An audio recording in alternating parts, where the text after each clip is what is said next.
Hello, my name is Les Brown. This is Mamie Brown's baby boy, and I want to thank you so much for joining us. You know, at this particular time, I want you to, first of all, pat yourself on the back and take the time to thank yourself for becoming involved in a process for looking at your life. If there's ever time that we need to begin to stop and think and assess ourselves, that time is now. When you begin to look at the foreclosure rate that's going on in the country and the foreclosures and the bankruptcies, and in addition to that, the violence and people losing their jobs and the level of uncertainty and fear that people are feeling. And I think there's a level of stress in the air unlike anything we've ever felt before. And so just to take the time to think, to pause, and particularly not only looking at what's going on, but asking yourself the question, how's this affecting me? You know, we want to all become successful, but I've found that there's some success that's toxic success. What I mean is that you don't want to end up going after goals and dreams and neglect yourself. I want you to think about your goals and dreams and things that you want to achieve, and at the top of the list, I want you to put up there your strategy for being here. I just came from the doctor. Let me share something with you. I don't care what goals and dreams that you have. You've got to have your health in order to be here. So at the top of my list, and I'm suggesting you put it at the top of your list, your strategy, your game plan for being here. What are you going to do to take better care of yourself? That's one of the first things I want to ask you about. Because when I look at my life at 64, and I used to think people in their 50s were old, but now that I'm 64, I said, look here, people in their 80s and 90s, they're old people. My goal is to be here not only just to see my grandchildren, but to see my great-grandchildren and my great-great-great-grandchildren. But in order to be here, that's not just lip service, that's a commitment with my time, with my energy, and the choices that I make. So I want you to think about your strategy for being here, and I want you to think about your goal for securing your life in your future. See, as I get older, my goal right now is to become an asset to my children rather than a liability, financially and physically. See, I don't want to be a burden to my children. I don't even know if they like me that well. See, I love my mama. My goal and dream was to take care of my mother. I did that. I bought her a home. I took care of her until she's 89. But children, they're different today. These are different type of people up in here. You don't know what this generation might do. Now, I know they say, Darren, we love you, but I really, really want to stay in good shape and take care of myself because I don't want to be around the house and my kids saying, look here, who's going to take care of him today? All he's doing is sitting around talking to himself, talking about, yes, I can, and yes, I will, talking out of his head. No, I don't want that kind of party for me. My goal and objective is to die young at an old age. So I have a game plan. I don't like to eat vegetables all the time, but now I feel like a silly wabbit. Why? Because I realize at this stage of my life, I've got to eat more vegetables, I've got to get more rest, I've got to drink more juices, and I've got to do all of the things that make the healthy choices that will say to my body, Les, you plan to be here, I see that you're serious, so I'm going to take care of you. I do 160 push-ups every morning nonstop. Why? I couldn't do that at 15 or 20. But at this stage of my life, I've got to do those kinds of things in order to challenge my body, to stretch my body, and to indicate I plan to be here. What's your plan? What's your goal? Because if you don't have a goal for being here is not a given. When I was a kid, we used to go to funerals of old people. I can't tell you how many young people whose funerals I've gone to. I can't tell you how many.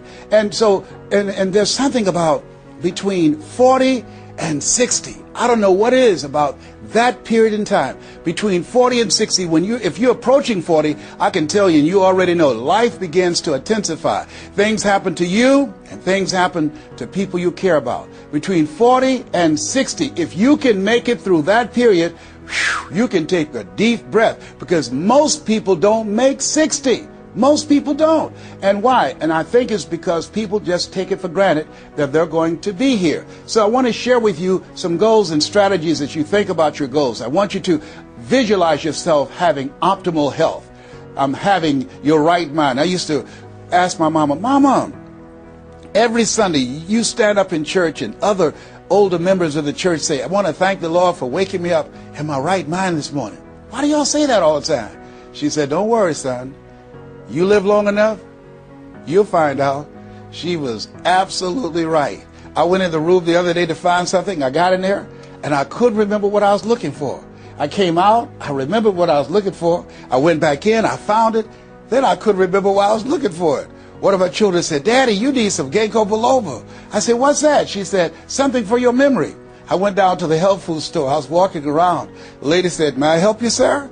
I said, I forgot why I'm here. She said, you need something for your memory. I said, I know. So they took me over to a little section, and I bought the stuff, and then I took it home. Now, I can't remember where I put it. So when I got up this morning, I said, I want to thank the Lord for waking me up in my right mind this morning. See, if you woke up in your right mind this morning, that's a good thing. I called a friend of mine the other day, Miss Williams, said, Miss Williams, how you doing?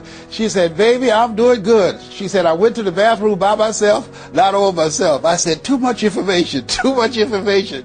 Let me tell you something, but that's a good thing. I know about that. I've been in the hospital. I know what it is not to be able to move. I know what it is to have back challenges.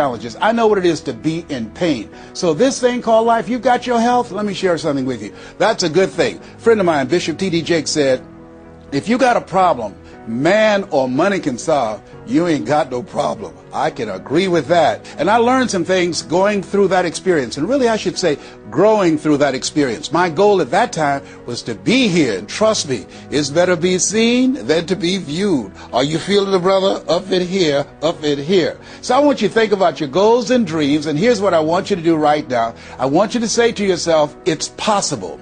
It's possible. And I want you to follow along with this process. As you think about your goals and dreams, I want you to write this down. I'm going to give you some strategies to maintaining this possibility mindset. I want you to write down mindset maintenance. Mindset maintenance. Let me share something with you. The easiest thing that I do every year is to live my dream. That is, helping people to realize their potential, to step into their greatness, challenging themselves, reinventing themselves, to start their own businesses. I've helped over 400 people earn millions of dollars. The easiest thing I do every year is what I do on a day-to-day basis, going into prisons and juvenile detention centers, teaching young people mindset development, how to become effective communicators, how to dress like a prospect rather than a suspect. Those are the easy things that I do. Let me share with you the most difficult thing that I've ever done in my life. And that was to believe that I could do it. That's the most difficult thing that I've ever done in my entire life. To believe that I, Les Brown, who was born in an abandoned building on a floor in a poor section of Miami, Florida, with a twin brother. We were adopted. We were 6 weeks of age by Mrs. Mamie Brown, and I called myself Mrs. Mamie Brown's baby boy. All that I am and all that I ever hope to be, I owe to my mother. Saw a sign once that said, God took me out of my biological mother's womb and placed me in the heart of my adopted mother. To believe that I, Les Brown, who was labeled educable mental retarded, put back from the 5th grade to the 4th grade, failed again when I was in the 8th grade, to believe that I had the ability to live the life that I'm now living. No one could have told anybody who knew me, including myself, looking in on us when Mrs. Mamie Brown was raising us in a poor section of Miami, Florida called Liberty City in Overtown, that I would be who I am right now. I didn't even know that. And I want you to think about your goals and dreams, and I want you to expand them. Why? Because it has been said that most people fail in life not because they aim too high and miss. No, most people fail in life because they're just like I was for 14 years. They aim too low and hit. And many never aim at all. Not at all. They just go through life surviving. Someone said that many people die at age 25 and don't get buried until they're 65. I was talking to a friend of mine named Rosia, and I said, Rosia, how you doing? And she said, let me tell you something. Life is a mess. I said, girl, what are you talking about? She said, my life is a mess. She said, you know what? She said, I just was sitting up here thinking, I haven't lived. I haven't lived. She said, I've been working hard all my life, paying bills and taking care of my children, and my children are gone, and I've just been thinking, I haven't done anything. She said, when I die, I don't want when people view my body, I don't want them to say, oh, she had a funny expression on her face. I said, what do you mean by that? I don't want to have an expression that I'm mad. Because if I died right now, I would be mad. I said, why? What are some of the things you'd like to do? She said, travel. I would love to travel. I'd like to see the pyramids. I've never been to Paris. I want to go to Paris. I've never been there. There are things that I want to see, things I want to do. She said, I want to make a difference in young girls' lives, teenage mothers. I was a teenage mother. I want to be able to make a difference in their lives and see the impact that I had on their lives. And she learned, she mentioned a variety of things. And I remember a story about a lady who went to the doctor and she was diagnosed with terminal cancer. And she came home and she was sitting at a table and she was drinking some coffee, and all of a sudden she just looked up and she said, "I refuse to die an unlived life. I refuse to die an unlived life." And she decided that she was going to live. That up to that point, her life was for her family, for her children, for her husband, but she had left herself out of the equation. Have you ever done that? I remember at a period of my life, I was going to work and I was working on a job that I hated. And at the same time, I was praying that I wouldn't get fired. I was praying that I wasn't laid off. I was miserable. Nobody was holding a gun to my head, but I showed up every day and I used a flimsy excuse. Well, I got to pay the bills. I've got a car payment I have to pay. I have a family, I have children, I have a car note, and I have a mortgage note I have to pay. I've got to survive. I was showing up for a paycheck. Ladies and gentlemen, that's not living. And a friend of mine said, "You know when people change?" And I said, "No." He said, "When they get to the point when they say, 'I've had it. I've had it.'" I think the only reason that you're listening to me right now, the only reason that you're watching this webinar, that there's somewhere in your heart of hearts that you've said, as you looked at your life, you said, "I've had it." And not only have you said, "I've had it," but you said also in your heart of hearts, "I can do better than this." And let me share something with you. You can. Because if anybody told me, and I'm going to share some things with you that I've done, not for the purpose to impress you, but to impress upon you what the possibilities are when you work on your mind and have mindset development. Because I've found that how people live their lives is a result of their state of mind. It has been said, you don't get in life what you want, you get in life what you are. So part of the process, number one, is expose yourself to positive messages. See, what I'm doing right now, I'm distracting the story that's going on in your head right now. How you live your life, how I live my life, how all of us live our lives is a result of the story we believe about ourselves. And most of us are born into stories. I was born into a story where we were poor, but we didn't know it. I didn't know we were poor until I got on a bus with my mother going to do domestic work on Miami Beach. And when we crossed the Venetian Causeway and I saw those big, beautiful hotels, and I was in the homes with my mother making up beds and cleaning, and we ate the food left over from the families that she cooked for. And we wore the hand-me-down clothes of the children that she kept. And I kept saying, "Mama, what is it, boy?" As we got ready to pack up to go back home and to Overtown and Liberty City and all the poverty and filth and the violence there, I was saying, "Why can't we stay here? Why can't we stay here?" She said, "Leslie, we can't." "Why?" "Because we can't." "Why, Mama? Why can't we?" She said, "It's just the way it is. Now shut up." And I kept saying to myself, why is that the way that it is? And I guess I was okay for Wesley and Margaret Ann and Leonard and Angelo and Sharon and Linda, but it wasn't okay for me. I was curious. I wanted to live like Mr. Sidursky lived. I wanted the big car that he had. I wanted that big home that he had. We lived in a 2-bedroom apartment. It was 7 of us, plus Mama. He had a big mansion, just 3 of them, 10,000 square feet. I said, "Mama, what is it, Leslie? One day, I want to buy you something just like this." My brothers and sisters, when we were on the bus going back, they were just engaged in playful things. I was thinking and dreaming. Mama didn't understand why I was thinking like that, because I'd been exposed to positive messages. I had to take care of Mr. Sidursky. I had to shine his shoes and clean his office. And every day when he was listening to motivational messages, I was hearing those things too. Earl Nightingale, we become what we think about. All of us are self-made, but only the successful will admit it. In order to be successful, you must be willing to do the things today others won't do, in order to have the things tomorrow others won't have. Your mind is a machine. You must program yourself for success. Wow. When I heard those words, I said, wait a minute. I can program my mind for success. I can program my mind for wealth. You can too. Trust me. I've earned over $55 million in the last 28 years. Anybody told me that I would be doing what I'm doing right now? I spoke recently in Sweden. They paid me 40,000 euro for an hour speech. I had no idea that this Les Brown that you now see have the ability to do that. I used to work for the Miami Sanitation Department as a garbage collector. I used to be a janitor. I used to do door-to-door sales. I used to work for Sears in Miami on Biscayne Boulevard. I had no idea this Les Brown that you now see had the ability one day to give lectures at Harvard or Yale or Dartmouth University. I had no idea that this Les Brown existed. I don't tell you that to impress you, but to impress upon you. There is more in you. Simba, there's more in you than you have been expressing.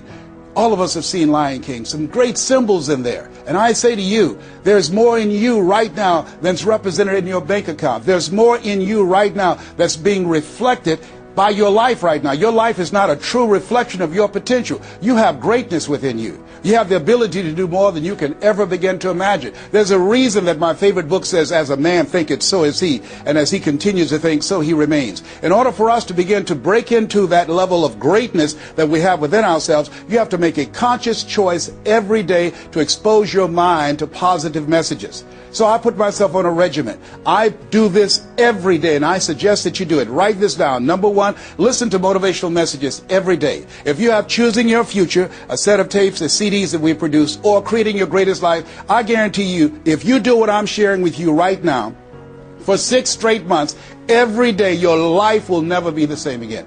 I guarantee it 100%. You listen every day for 1 hour to Creating Your Greatest Life, any of those messages, because faith comes by hearing and hearing and hearing. What it will begin to do is interrupt the story in your mind. It will override the story that you believe about yourself. It will distract all the negative thoughts that you have that's holding you back, that held me back for 14 years. When I used to go see the #1 motivational speaker on the planet, Zig Ziglar and Tony Robbins, and my heart said, I can do that. I love to help people. I'm just like my mother. And then my mind would ask how. And I went from my heart to my mind. And my mind would say, Les Brown, you don't have a college education. Les Brown, you've never worked for a major corporation. Les Brown, you were labeled educable mental retarded. They call you DT, the dumb twin. You're not as smart as your brother.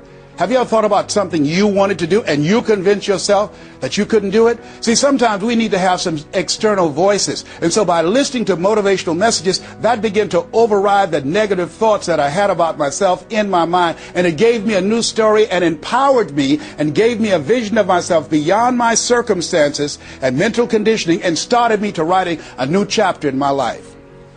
And so now, money will never be another issue for me. And that was an issue for most of my life because I didn't know what I didn't know and I thought I knew. So one you have to do is that you have to have a mindset development strategy where you are deliberately taking an hour every day listening to a motivational message. Every day. Here's something else.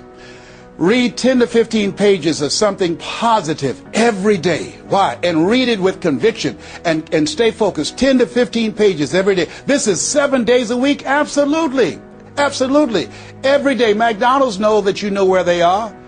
Burger King know that you know where they are. But every day they have some advertising. They have billboards. They have radio. They have television. Why? Because by exposing you to those messages, that will begin to impact your behavior. And it will drive you into the place to purchase what they're advertising. Now you're advertising for your greatness. And faith comes by hearing and hearing and hearing and hearing. So you want to listen to positive messages every day. You do this, I'm telling you, your life will never be the same again. And read 10 to 15 pages of something positive every day. I read 2 to 3 books a week. Why? Because I have goals and dreams of things I want to achieve. I want my life to count. I want to make a greater impact. At this stage of my life, I'm working on my children's education. A good man leaves a legacy for his children's children. So I'm working on their education at this point in my life.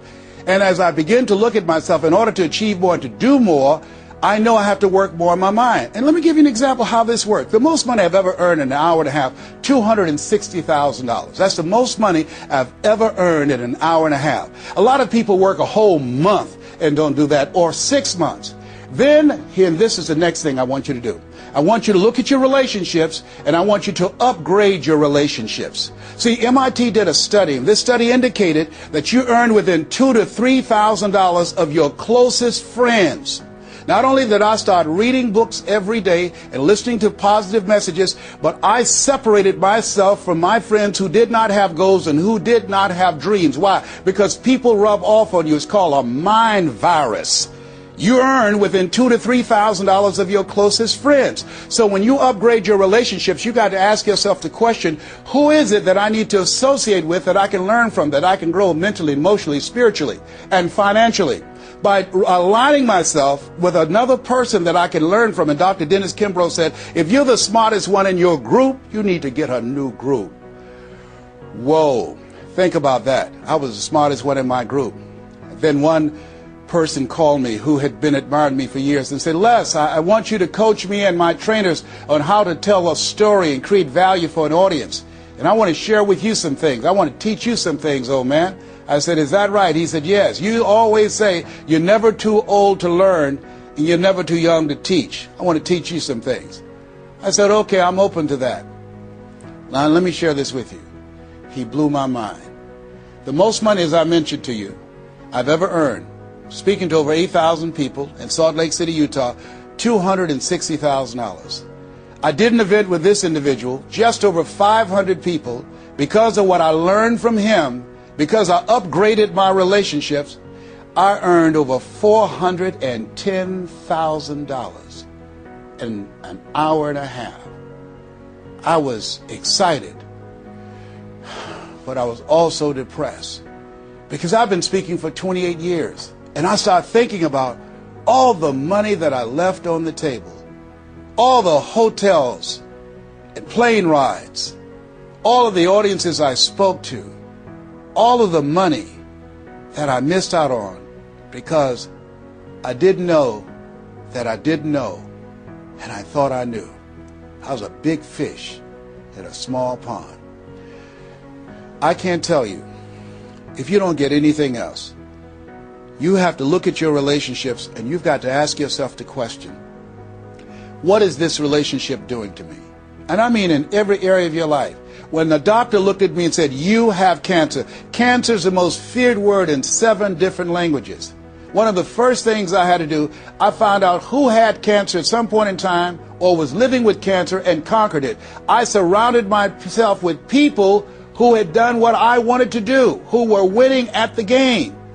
See, it's very important, every area of your life. If you want to improve your health, start hanging around healthy people. They did a 30-year study and said that the reason that most people are obese, it's a mind virus. Listen to what they said. A mind virus is communicated mind to mind. That if you have a friend that's fat or you marry somebody that's obese, you have a 41% to up to 161% of becoming obese yourself.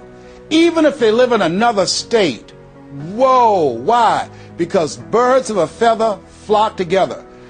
Never forget, a high school teacher, Mr. Leroy Washington, said, Mr. Brown, if you run around with 9 broke people, I guarantee you, you'll become number 10. Whoa. Think about that. Part of your mindset development, not only listening, not only reading, but you have got to look at your relationships, upgrade your relationships, and continue to evaluate them and make sure they're an asset to you and not a liability. My son John Leslie is a motivational speaker. He has a saying, who should you count on and who should you count out? See, there's some relationships that can start out real positive, and then sometimes we outgrow people. Has that ever happened to you? Have you ever outgrown someone? Somebody you used to be close to, used to be your bosom buddy, and then you haven't been together for a time, and then when you get together, you have absolutely nothing in common. Sometimes that happens with family members. My twin brother, it's a strained conversation because he's talking about, Les, did you hear who died? No, I don't get up reading the obituary column. I'm glad my name is not there. Hello, I don't care. I'm focusing on living. Our conversations are so different. Isn't it interesting how you could be raised in the same family, same circumstances, by the same parents and end up dramatically different? It's called life. Here's the other thing that's very important. Write down the goals that you want to achieve. Write them down, put them on a 3x5 card, and I want you to use a King James Version Bible and Matthew 7:7, ask and it shall be given, seek and ye shall find, knock and it shall be open unto you. I want you to write that on one side of the card. On the flip side of the card, I want you to write down one major goal that you want to achieve. And you want to read that 3 times a day. 3 times a day. What are you doing? You're hypnotizing yourself. And you're dehypnotizing yourself. What you're doing is you are dispelling the myths and all of the spells that you're living under. I think that a poverty mindset is a spell. I think that people go so far, and because they're mesmerized by life, they unconsciously stop. And you have to break that spell by constant attention. So on one side you read your goal, that one major goal, 3 times a day. Then the flip side, you flip that scripture over. Ask and it shall be given. Seek and ye shall find. Knock and it shall be given unto you. As you read that every day, 3 times a day, I can tell you, amazing things, breakthroughs will happen for you. Now, we're going to take a break right now, and I want you to take the time to think about this one thing. What is it that you're going to do differently? Because in order to do something you've never done, you've got to become someone you've never been. You've got to be willing to give up who you have been to give birth to who you can become. I want you to take the time and write down one radical change that you're going to make about you. And you know, if you do that, your life will never be the same again. This is Mrs. Mamie Brown's baby boy, Les Brown. We're going to take a break right now, and we'll be right back.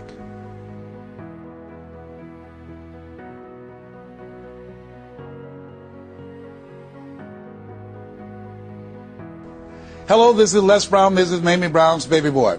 I hope you took some time to really go within, because, see, no one knows you like you. You know what it is that you need to work on. I mean, one of my main issues that I had to dramatically change about myself was I had to develop courage. I used to go see people do things. I saw speakers on stage. My heart would say, I can do that. But I didn't have the courage to stand up for myself. For 14 years, I procrastinated. For 14 years, I kept myself as a spectator sitting on the sidelines. And then I saw a speaker, and he was so boring, the room was as quiet as a graveyard between funerals. And I said, whoa, if he can do it, I know I can do it. And because I saw what he did, and his brother-in-law was sitting next to me, and he said, you ought to be that boring and earn the kind of money he earned. I said, how much did they pay him? He said, $5,000. I said, $5,000? He's only been talking for about 45 minutes or an hour. He says, that's how much they make. Now, I wasn't earning $5,000 a month. I said, wait a minute. If he can do that, I know I can do that. Have you ever done that before? He gave me courage. And so at that moment, now that was a decision. I didn't have to have his example of somebody that was less talented than I was to give me the courage. I should have had the courage to stand up myself, to believe in my own stuff. But the truth of the matter is, I didn't. And I can't unscramble those eggs. I cannot pull those years back. I cannot recapture those 14 years. Maybe, that's my favorite book says, forgetting those things which are behind, reaching forth unto those things which are before, and press toward the call of your higher calling. Press toward that mark of your higher calling. And that's what I do. That's what I do every day. I have to continue to work up the courage. I remember going in to do a presentation before a group of educators. I was the only one there without a college degree. And I had to talk to myself. I went into the bathroom and I said, Les Brown, let me tell you something. What do you care about the fact they have MBAs and PhDs? That only means pile high and deep to you, and not any disrespect for credentials. They're very important. But I had to get myself together. Hey, look here, you can't go in there worrying about what they have. Just bring what you have. You got 7 children you got to take care of. You got a mother you have to take care of. And you have something to say.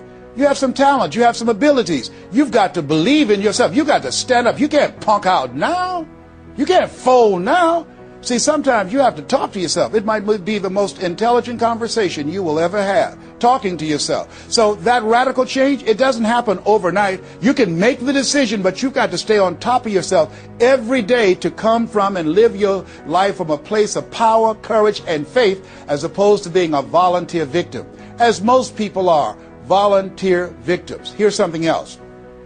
Get an accountability partner. Get someone that's like you, a like-minded, like-hearted person that you have similar goals and dreams, and you hold each other accountable, and you talk with each other on a regular basis. And if you can, join a mastermind group of other supportive mindsets of individuals who are working to improve themselves, who are stretching and challenging themselves. And here's something else, a worthwhile investment. Find yourself a coach. Find someone in your industry, find someone in your area of interest that you can invest in yourself and have an accountability coach. I have a coach. I spend over $100,000 a year on my personal growth and development on my coach. Why, Les? You're Les Brown. You were selected one of the top 5 speakers in the world. You got the Heise Award from Toastmasters International and the National Speakers Association. You're one of the highest paid speakers in the world. Why would you need a coach? If you ever watch Tiger Woods, who everybody would say arguably one of the greatest golfers on the planet today, whenever he swings, you will see him look at the ball and then he'll look to the right to look at his coach. If Tiger Woods needs a coach, what do you need? What do I need?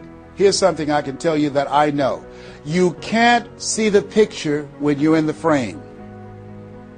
You can't see the picture when you're in the frame. Most people fail because they don't know that they don't know, and they think they know. Einstein said, the thinking that has brought me this far has created some problems that this thinking can't solve. See, what got you where you are right now? Your best thinking has produced the level of money that you have, your level of accomplishment, the growth of your business, or the lack of. Your best thinking has produced that. Own that. Face that and get some help. One of the things I teach, ask for help, not because you're weak, but because you want to remain strong. And ask for help, and don't stop until you get it. And so take the time and find someone that can coach you. Find someone that will have the courage to tell you what you need to hear and not what you want to hear. And that's what I have in Mike Williams, who's been my coach for the past 38 years. And I shudder to think what would have happened to me. I used to be a disc jockey, Les Brown, the man about town, LB, Triple P. There were none before me, there will be none after me. Therefore, that makes me the one and only. Young and single, love to mingle, certified, bona fide, duly qualified to bring you satisfaction and a whole lot of action. I was bad, baby. Yes, I was. And this guy said, Les, you're more than a disc jockey. What are you talking about? Man, if you can entertain people and don't see them, if you can reach people, Les, through this microphone and you can't see them, what can you do if you could see them? If you can entertain them, you can educate them. You can empower them. If you can be Les Brown, the man about town, and you can swim to the bottom of the deepest ocean or climb to the mountain, the top of the highest mountain, no matter where you go, they'll be talking about me, LB, Triple P. If you can come up with all of that kind of gobbledygook garbage, what could you do if you sat down and you started thinking and doing editorials about things that's maintaining our detriment? What could you do to inspire people to register to vote? What could you do to begin to impact public policy? You've got to get a larger vision of yourself. I said, Mike, I never thought about myself in that way. See, has anybody ever seen something for you that you didn't see it for yourself? I didn't see that for myself. Maybe that's why my favorite book says, eye has not seen, ear has not heard, nor has entered the heart of mankind what God has in store for you. Because of what he saw in me, he inspired me. He gave me a vision of myself beyond my circumstances, beyond my mental conditioning, and beyond the job where I was, because I thought I was just a disc jockey. I love that. I'm master of microphone. You drop me in any city, I can master a microphone. I can turn a city upside down with a microphone. But I had more in me than I was expressing, and I did not know it. And because of his encouragement, I became a community activist. Because of his encouragement, I started doing a talk show called Voice of the People. Because of his encouragement, when I got out of radio, I ran for the Ohio legislature, and I was elected. And because of his encouragement, I passed 14 bills my first term. Because of his encouragement, I was elected 3 times and became the chairman of the Human Resource Committee. Because of his encouragement, I became a public speaker. Because of his encouragement, I became an author. Because of his encouragement, I did a show for King World called The Les Brown Show, and they paid me $5 million, $2 million not to speak. Because of his encouragement, I produced specials for PBS, public television. They said, you couldn't do that. You don't have a college education. It's educational television. Because of his encouragement, I did so many things I had absolutely no idea that I could do. I encourage you to live full and to die empty. There's more in you right now than just working on a job where they pay you just enough to keep you from quitting and you work just hard enough to keep from getting fired. And when you make the decision and identify that key area of your life that you need to make a radical change, things will begin to open up for you. Now here's the other thing that's very important. Once you identify your goal, I want you to get, if possible, a visual picture of your goal. My major goal was to buy my mother a home. I got the picture of the home with a 12-foot swimming pool and a basketball court on a golf course. I bought that home for my mother. It cost just over $400,000, 10,000 square feet. I had a picture long before I had the money and the down payment to get it. My goal was to be known nationally and internationally as a speaker. I had that goal. I had a card that I had on one side, asking and shall be given, seeking ye shall find, knocking and shall be opened. On the other side I had, I'm the world's #1 orator. I produced that result in my life. I had a goal of becoming a talk show host. I used to watch Phil Donahue, and I put my picture on the screen of the television as I listened to the program. I visualized myself there, and I was called by King World Production, and I had my own talk show. Well, it was the highest rated, fastest canceled talk show in the history of television. Well, at least I had one. It's called life. Now, here's something else. You will fail your way to success. Trust me on that. You can have a lot of failures, a lot of disappointments, but you will fail your way to success. Goethe says that which does not kill you will make you stronger. See, 85% of people allow their fear of failure to outweigh their desire to succeed. That's why you have to be of good courage. You have to have courage. When life knocks you down, I have a saying, try and land on your back, because if you can look up, you can get up. So once you look at and decide the goal that you want to put some things, put a treasure board or a goal board and have pictures of the goal that you want to achieve so you can see it every day when you get up in the morning and the last thing at night. You're programming your subconscious mind where 9 out of 10 decisions that you make comes from there. Here's something else. Not only do you want a physical picture that you can see every day to remind you, to keep you on course, but the other thing that's very important in achieving your goals, writing your goals down in detail and having 7 action steps that you take every day. Now, Robert Schuller said, by the yard it's hard, but inch by inch, anything is a cinch. You want to think about what are the things I need to do every day. Break it down into increments. You have your 30-day goals, and you have your 3-month goals, and your 6-month goals, and your 1-year goals. All right? You want to break it down in increments. What do you need to do starting today? Don't squander any time. There goes a second. There goes another second. There goes another second. And all the power in the world can't bring it back. So what are 7 things that you can do starting today? And then once you do those 7 things, then you work on all the other stuff. But what are the 7 most important steps that you can take that can move you in the direction of your goal? And when I decided to become a speaker, I started memorizing quotes every day. That was one of the goals I had, to memorize quotes. I have probably over 400 to 500 quotes and statistics in my head in all kind of areas. I've spoken at the National Convention for the real estate conventions, REMAX. I've spoken for doctors and lawyers. I trained over 5,000 doctors last year, teaching doctors how to communicate with their patients to increase their taking of their hypertension medication, to increase their compliance from 30%. I was paid $640,000 in 1 month, Monday through Thursday, 30 minutes a day. A lot of people work a whole year and don't do that. I don't tell you that to impress you, but to impress upon you. You've got greatness in you. You can do more than you can ever begin to imagine. I had no idea this Les Brown you see existed. I had no idea. And the reason that you're watching me now is because you know in your heart of hearts that you can do what I've done and even more. And so as you begin to think about that, think about writing your goals down, listening to motivational messages, changing your relationships, upgrading your relationships, thinking about 7 things you need to do every day, some radical change you need to make in you. There's an old African proverb that says, if there's no enemy within, the enemy outside can do us no harm. Here's something else that's very, very important. As we talked about having a personal coach, the next thing that's important about reaching your goals is this. What is it as you look in your past that's affecting you right now? I saw a movie called Magnolia, a powerful line in that movie.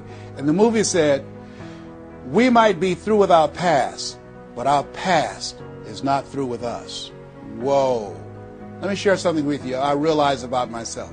The reason that I procrastinated for 14 years was because when I was in the 5th grade and Mrs. Mary Ford Williams said to Mrs. Crompton, he doesn't belong here.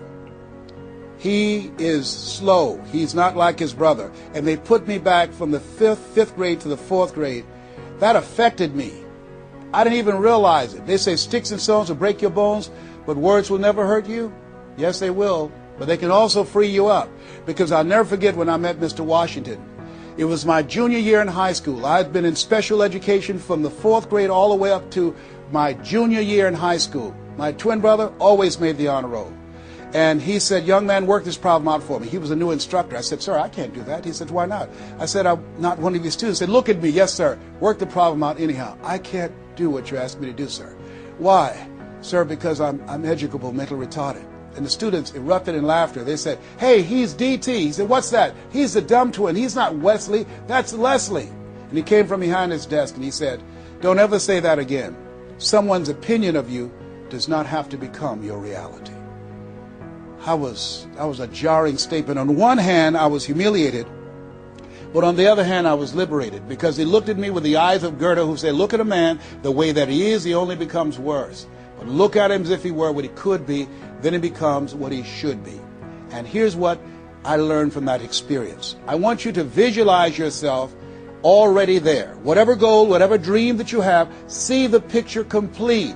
See yourself there. Why? We have something at the base of our brains called the reticular activating system. See, you have genius within you, and to prove it, let me give you an example. The other night, I said, I've got to get up tomorrow morning at 7 o'clock. I was at a hotel. I called downstairs and told them to call me at 7 o'clock. The hotel neglected to do it, but I woke up at 7 o'clock on the nose. Have you ever done that before? How did you know when to get up? Hey, that's subconscious mind. Everything we need, the answers are already there. Have you ever seen somebody and said, you know what, I remember your face, but I don't exactly know where. And then later on you say, hey, I know where I saw you, and it came. What happened? The conscious mind sent that thought to the subconscious mind, and it pulled that information up and gave it to you. Now, when you begin to hold the vision of what it is you want to achieve, you stimulate what is called the reticular activating system. It's a network like group of cells at the base of your brain. Let me share with you how it works. Have you ever purchased a car? No one goes to buy a car that has the same color that everyone else has. Has that ever happened to you before? But then once you buy the car and you drive it off the lot, you start seeing it everywhere. Say, hey, where did this come from? Let me tell you what happened. You made an investment. And because you made an investment, that piqued your awareness, that stimulated your reticular activating system. Another case in point. I was at a party with a friend of mine, and we were dancing, and music was blasting, and she said, wait a minute, my son is crying, he's at the door. I said, your son's not at the door, because even if he were, you wouldn't be able to hear him. And she stopped, went to the door, opened the door, and there her 4-year-old son was at the door. How did she hear it and I didn't hear it and the other people dancing? It wasn't our child. It was her child. Her reticular activating system picked up his whimpering sound. And I'm saying to you that you have that in you. When you focus on your goals and dreams and you visualize it complete, it will stimulate the reticular activating system and it will lead you there, following all the other things that we suggested. Now, not only is it possible you can live your dream, it's necessary that you change relationships, that you get a coach, that you meet with other like-minded people that will hold you accountable, that you write your goals down, that you have 7 steps that you do every day on your goals to monitor to see where you are. But you've got to take full responsibility. If everything works out for you, fine. If you have the money, fine. If you can get the help and support of friends and family members and your spouse, great. But if you don't, all of those things are minor things. The major key to your reaching your goals is you. Nobody's going to work on your dream harder than you.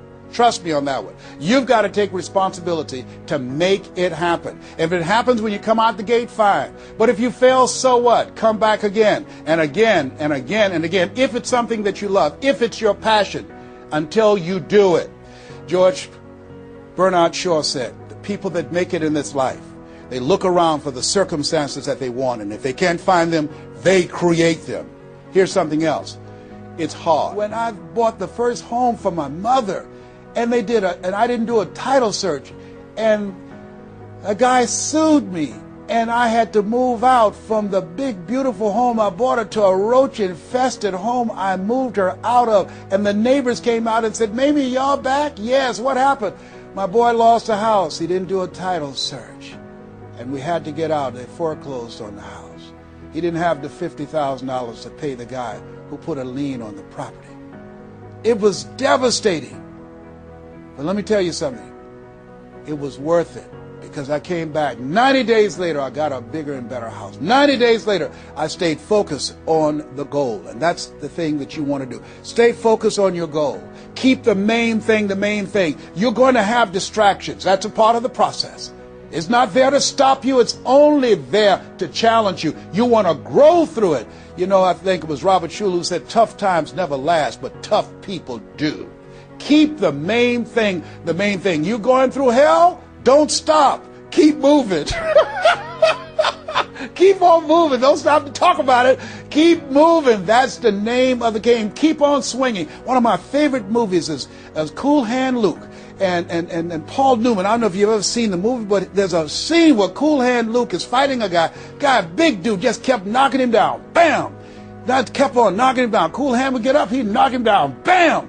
And pretty soon the guys was feeling sorry, say, "Stay down, Cool Hand, stay down." Cool Hand Luke would get back up again. Guy would knock him down. Bam! The guy would say, "Stay down, man, stay down." Cool Hand would get back up again. The guy would knock him down. Bam! And after a while, the guy got tired of knocking Cool Hand down. And Cool Hand stood up. Everybody had walked away, and he was still swinging in the wind. Swinging. Nobody was there but him. That's who I am. Cool Hand Luke. That's who you want to be. Cool Hand Luke. You keep on swinging, and the universe will yield to you. It will dispatch angels to come rescue you and say, "Back off. Give him what he wants. Give her what she wants. Let's go find a whip today." That's the way life is. It's hard, but it's worth it. What will make it worth it for you? Nietzsche said, if you know the why for living, you can endure almost anyhow. I want you to take the time and write down 12 reasons on why you won't fail. Because when the tough times come, and they're going to come, when life hits you on the blind side, and that's going to happen, your children start going crazy, or someone you thought you'd be married to for the rest of your life, like I went through, and they decide they want a divorce, called life. What is it that can keep you going? Your reasons will be your rod and staff to comfort you, to take you through that process. I can tell you it's possible. You can live your dreams. It's necessary that you surround yourself with people you can learn from and grow from, that you write your goals down, you work on them every day, that you have a made-up mind, I am going to make it. It's necessary that you constantly work on yourself, reading positive material, listening to positive material, going to seminars and workshops, investing in yourself, getting a coach. And it's you. You've got to take personal responsibility to make it happen. Don't see yourself as a victim. And it's hard. It's hard. Changing your life is hard. Getting up, working when you're in pain is hard. It's hard. It's hard. Working when you are trying to make something happen for you and the family, and you go home and you're facing a living hell where you need to refuel and replenish yourself mentally and emotionally and spiritually, and you got a battle in your home base. It's hard to keep your spirit up. It's hard. And people don't see the vision. They don't believe in you. They say, "Oh, you can count on me," and they're not there. They just lied. They're only there when they need you. It's hard. I can tell you, it's worth it. The sacrifice that you have to make, I can tell you from my experience, it's worth it. So take the time to write down, what are those 12 reasons of why you won't give up? What is it that will make it worth it for you? And once you find that, you will create some momentum in your life, and then it's done. It's done. Stick a fork in it. It's done. Here's something I want you to keep in mind. Life is a fight for territory. It's a fight for territory. And once you stop fighting for what you want, what you don't want will automatically take over. I want you to read that. I want you to memorize that. I want you to put it someplace where you can see it. I want you to keep that in mind. Life is a fight for territory. And once you stop fighting for what you want, what you don't want will automatically take over. Once you stop fighting for financial freedom, I am cancer-free, I'm debt-free, and I'm drama-free. I have the faith to call forth those things that be not as though they were. I'm fighting for my peace of mind. I'm fighting for my freedom. I'm fighting for my children's children's children. I'm fighting to create a brighter tomorrow. I'm fighting to make a difference in life. I'm fighting to make my print, to leave my mark. I refuse to die and unlive life. And that's what you are doing right now. You're saying to yourself, I refuse to die and unlive life. I want my life to count. I want my life to mean something. I want not to be a burden to anybody. I want to control my own future, to write my own check, to control my own destiny, to do what I want to do when I want to do it, not to answer to anyone else but myself. You have it like that. The only reason you're watching me is because we're cut from the same cloth. We're branches of the same tree. The only reason you take the time to invest in your time, your money, and your energy to just stay here and focus right now, because you feel me in your heart. Where your heart is, there your treasure is also. As a man thinketh in his heart, so is he. And I say to you, keep in mind what I said. Life is a fight for territory. Once you stop fighting for what you want, what you don't want will automatically take over. Jim Rohn said something I love. He said, when the end comes for you, let it find you conquering a new mountain, not sliding down an old one. No. Life is too short and unpredictable, as Helen Keller would say. Eat the dessert first. Don't let it find you sliding down the same mountain. I don't know what your goals are. I don't know what your dreams are. Here's what I know about you. You have greatness within you. Here's what I know about you, and I don't even know you, but based upon my own experience, you were chosen on purpose for a purpose. 1 out of 400 million sperm. You have greatness within you, but greatness is a choice. It's not your destiny. It's a choice that you have to make every day. Choose ye this day whom ye shall serve. The mediocre part of yourself or the greatness that you were chosen for. The next thing that's important to know, yes, it's possible that you can choose your future and direct the course of your life as you run toward your dream. It's necessary that you have goals, that you write those goals down, that you plan, that you think constantly of how you can begin to improve what it is that you're doing. If it's your presentations, if it's your recruiting skills, whatever that is, it's also necessary that you look for ways to always find a way to pull it out when everybody else thinks that you are defeated. That you've got to take personal responsibility to know that in order to become successful, you've got to make it your personal business to do it. But the next thing, ladies and gentlemen, I want to share with you that some of you already know that it's hard. It's not easy. It's hard changing your life. It was hard when just over 3 years ago, in the Penobscot building in Detroit, Michigan, where I was operating my business, and I fell on some hard times, and I was sleeping in my office. It was hard coming into the lobby, and the security said, "Excuse me, Mr. Brown, can we see you for a moment?" And I said, "Yes," and I walked up to the counter, and he gave me an envelope, and he said, "Would you mind reading it here?" And I opened the envelope, and the envelope was from management that said, "This is an office tower. It's not a hotel. Please do not sleep in your office." And I said, "Excuse me, sir." I said, "I just work long hours in creating my business. I'm an entrepreneur. And right now things are bad for me. But they're not going to be this way always. And I just asked for the opportunity to continue to operate like I'm doing. I'm not trying to make this my home." And it was hard coming through the lobby. And sometimes they would laugh. There's a guy talking about becoming successful. And look at him. He's bathing in the bathroom upstairs on the 21st floor. He sleeps on the floor. Him and 2 other dreamers up there. Look at him. It was hard, ladies and gentlemen, coming to speak to people. And I was facing financial difficulties in my own life. I was behind on my bills and my dreams, and I'm saying to them, you can live your dream. It was hard, ladies and gentlemen. It was very difficult to pick myself up each day believing that I could do it. There were times that I doubted myself. I said, God, why is this happening to me? I'm just trying to take care of my children and my mother. I'm not trying to steal or rob from anybody. Why did this have to happen to me? It was very hard. And here's what I want to say to you. For those of you that have experienced some hardships, don't give up on your dream. No one could have convinced me by holding on, by continuing to push forward, by continuing to run toward my dream, that one day I would have my own talk show. It's a long shot, ladies and gentlemen, from Liberty City, an abandoned building on a floor, never knowing my mother or father. It's a long shot. Being here with you today in this dome in Atlanta, it's a long shot. No college training, labeled educable, mentally retarded, but I kept running toward my dream.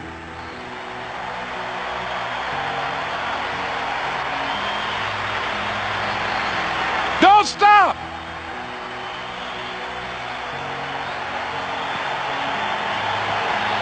Don't stop.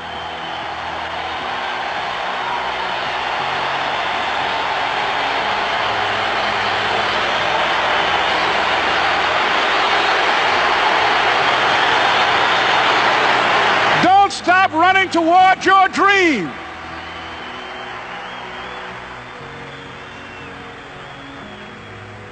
It's very important as you hold on to that dream. There are moments when you're going to doubt yourself. There are rough times that are going to come, but they have not come to stay. They have come to pass. It's very important for you to know that. Don't say I'm having a bad day. Say I'm having a character building day.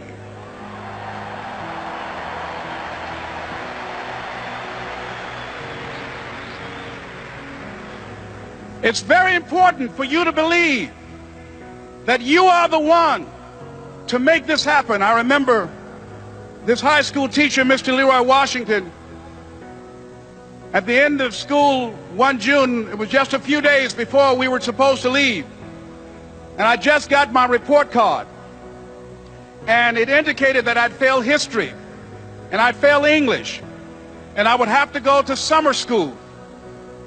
And I was feeling within myself that I was a failure, that I'm slower than most people in getting paperwork, and I was feeling down on myself and very negative.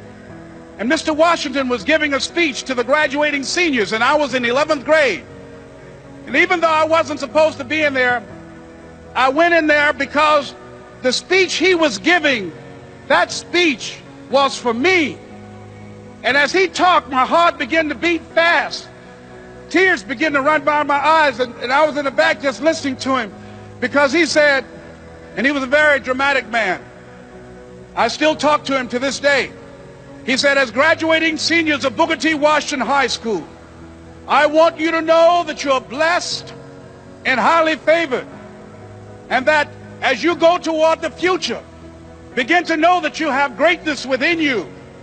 And if just one of you here begin to envision yourselves as being blessed and highly favored to reach your goals, if just one of you capture the essence of what that means, that you have greatness within you and a responsibility to manifest that greatness, that you can make your parents proud, you can make your school proud, you can touch millions of people's lives, and the world will never be the same again because you came this way. And the students gave him a rousing standing ovation. And as he left the auditorium, I ran down the steps and I caught him in the parking lot. I said, Mr. Washington? He said, yes. I said, do you remember me, sir?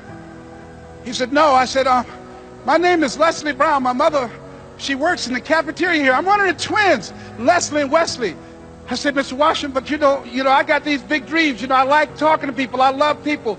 I said, I want to work with people, and I got this dream of buying my mama a home. Could I do that, Mr. Washington? He said, it's possible, Mr. Brown. And as he walked away, I called him again. I said, Mr. Washington? He said, what do you want now? I said,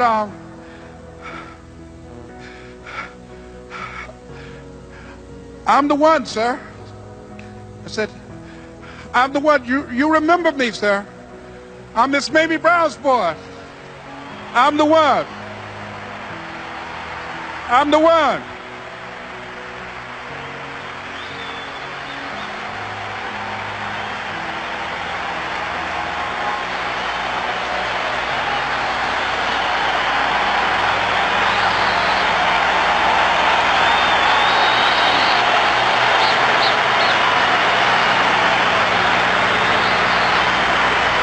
And you must feel that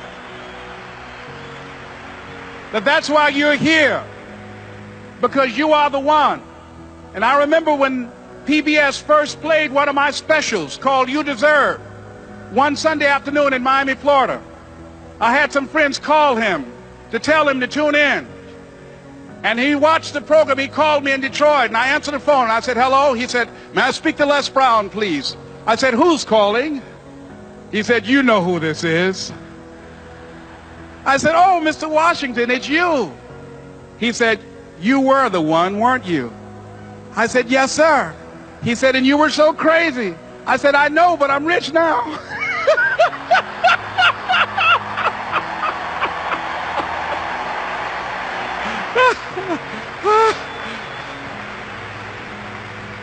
Ladies and gentlemen, it's not going to be easy. It was hard laying on the floor of the Penobscot building, looking out of the window, daydreaming, saying, Les, can you do this? Can you make this happen? I used to listen to tapes day in and day out about See You at the Top, my great friend Zig and Dennis Waitley and different other motivational speakers and Dr. Norman Vincent Peale and Dexter saying, don't let nobody steal your dream. I used to ask myself, can I do this? And something said within me, you're the one. You're the one. And let me tell you something, ladies and gentlemen. While you're here, and before you go back home to your respective cities and communities, write down at least 5 reasons on why you deserve your dream, on why you won't give up, what's going to make you unstoppable, why you must be unreasonable, because logical, practical thinking says you can't do it today. But if you want to produce unreasonable results in your life, like living your dream and taking charge of your destiny, you've got to be an unreasonable person. You've got to be an uncommon person. So write down the reasons of why you're here. My first major goal was to buy my mother a home. And let me tell you something, ladies and gentlemen. What will reasons do, Les? Nietzsche said, if you know the why for doing, you can endure almost anyhow. What do you mean by that? If you know why you're doing something, when the hard times come, and they're going to come, when the disappointments and the rejections come, and they're going to come by the truckloads, your reasons will be your rod and staff to comfort you, to pick you up. Once again, I got a saying on one of my tapes, if life knocks you down, try and land on your back, because if you can look up, you can get up. Let your reasons get you back up.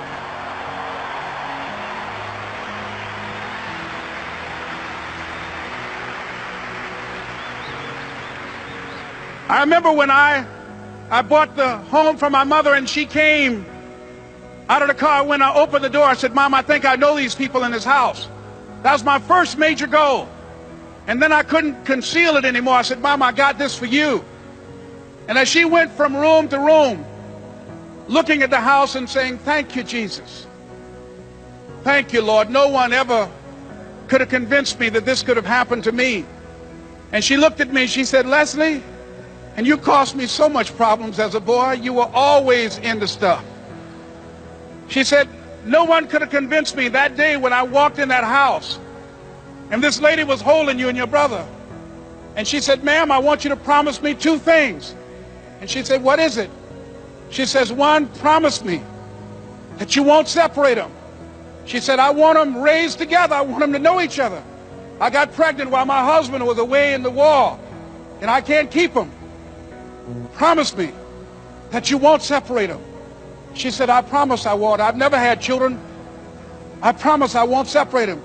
And she said, promise me that you'll never tell them about who I am, because if my husband ever found out, he would kill me. She said, I promise. And she said that she gave him to us, and she kind of cried, and she was walking out the door, and she looked at my adopted mother. She said, remember, don't you separate them. She said, I swear to God, I won't separate them. I'll keep them together. And she said, as I held y'all in my arms, I never had any children of my own. I didn't know how I was going to do it, but I knew with the help of God, I will do it. And ladies and gentlemen, my mother had a dream of having children and raising us. She didn't know how she's going to do it. You're going to be just like that. And some of you are already there. Well, you don't know how you're going to make this happen, but you just feel within yourself some way, somehow, with the help of God, I'm going to make it happen. Repeat after me, please. No matter how bad it is, or how bad it gets, I'm going to make it. I'm going to make it. Shake somebody's hand on your right and left and say, you got the right stuff.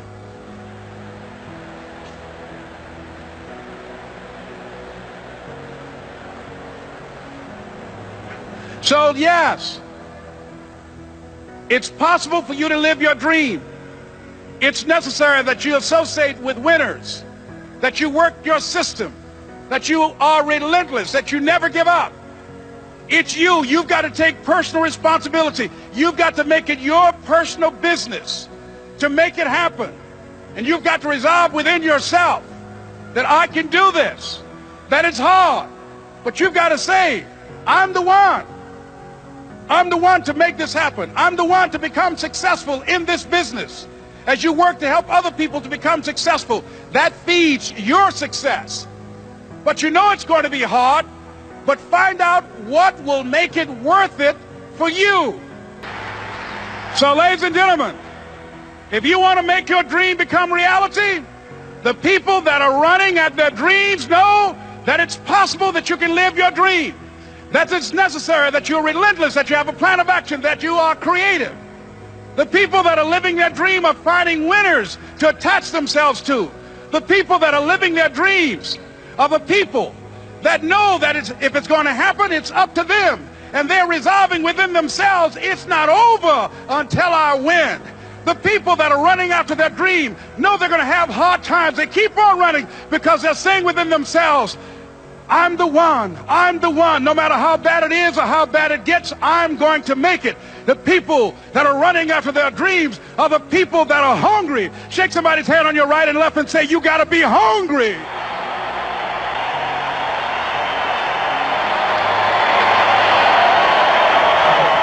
And as you run towards your dream, I want to dedicate this to you that I love very much. I want to thank Dexter and all of you. It's something that I'm known by. It's on our tapes called Choosing Your Future, and it says simply this, that if you want a thing bad enough to go out and fight for it, to work day and night for it, to give up your time, your peace, and your sleep for it, if all that you dream and scheme is about it, and life seems useless and worthless without it, and if you gladly sweat for it and fret for it and plan for it and lose all your terror of the opposition for it, and if you simply go after that thing that you want with all of your capacity, strength and sagacity, faith, hope and confidence, and stern pertinacity, if neither cold poverty, famish or gulf, sickness or pain or body and brain can keep you away from the thing that you want, if dogged and grim you besiege and beset it, with the help of God you'll get it.